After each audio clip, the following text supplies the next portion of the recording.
નમસ્કાર વાલા વિદ્યાર્થી મિત્રો, તમારા બધા જ માટે જોરદાર એવો ટોપિક આજે લઈને આવ્યો છું.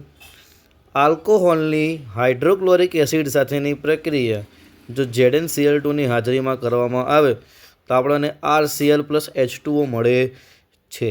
ઓકે, તો બીજી વાત કરીએ, આલ્કોહોલની તમે સોડિયમ બ્રોમાઇડ અને H2SO4 સાથે પ્રક્રિયા કરાવો છો ત્યારે તમને RBr અને NaHSO4+H2O આ મળતું હોય છે. એવી રીતે PX3 અને PCl5 ઘણા બધા વિદ્યાર્થી મિત્રોને તકલીફ પડતી આ બંનેની અંદર. તો યાદ રાખવાનું, પાંચડો આવ્યો તો પોકલે 3 લાયો, બોલવાનું પાંચડો આવ્યો તો પોકલે 3 લાયો, અને તગડો આવ્યો તો તીરી લાયો, તગડો આવ્યો તો તીરી લાયો. તો 3 આલ્કોહોલ ગુણ્યા plus PX3 is gives to 3RX plus H3PO3 phosphorus acid. બીજી આલ્કોહોલને તમે PCl5 એટલે ફોસ્ફરસ પેન્ટાક્લોરાઇડ જોડે પ્રક્રિયા કરાવો છો તો RCl તમને મળતો હોય છે.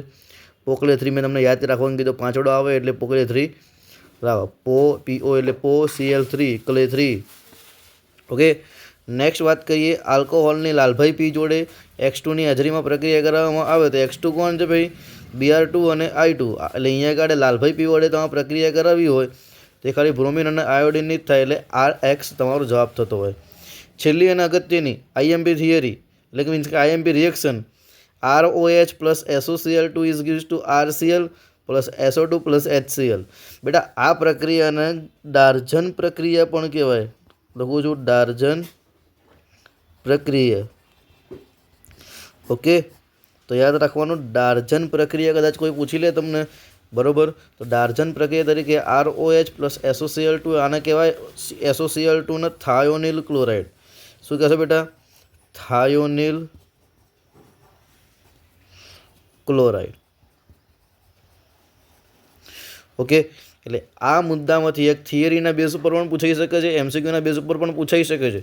બરાબર, તમે જુઓ અહીંયા આગળ I એટલે RI જ્યારે તમે બનાવવો હશે તો બે રીતે બની શકશે, કાં તો ROHમાંથી બનાવો હોય RI, બરાબર, તો લાલભાઈ પી સિવાય બીજો કોઈ આપણને કામ લાગવાનું નથી.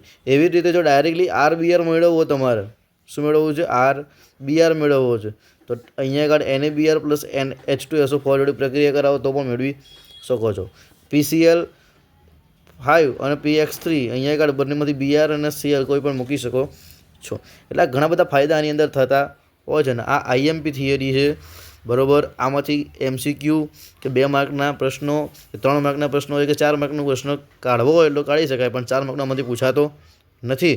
એટલે 2, 3 અને MCQ માટે ઇમ્પોર્ટન્ટ થિયરી છે, ખાસ તૈયાર કરી લેજો ને તમારા મિત્રોને પહોંચાડજો. હા, ઉભારો વિડીયો પૂરો નહીં થયો, હજુ તમારા માટે બીજો એક અગત્યનો કન્સેપ્ટ આપવાનો બાકી છે.